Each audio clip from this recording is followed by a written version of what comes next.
वालिदैन अगर मरहूम हो जाएं या कोई और मरहूम, तो उनके लिए सिर्फ कुरान मजीद ही एक इसाले सवाब का ज़रिया नहीं है,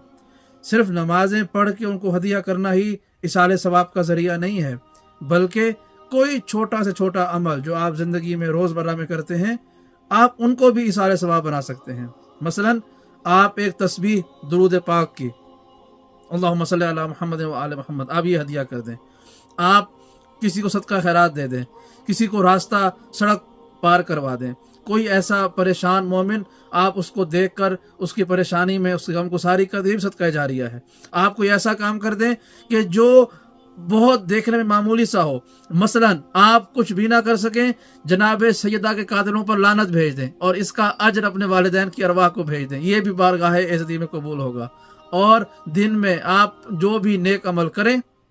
उसके बारे में आप ये रात को सोते हुए अल्लाह की बारगाह में दुआ करें कि ए परवरदिगार, आज मैंने दिन में जो भी अमल किए हैं इनका अजर मेरे वालिदैन की रूह को दे दे, खुदा इस पर भी आपके वालिदैन के दर्जात को बुलंद कर देगा।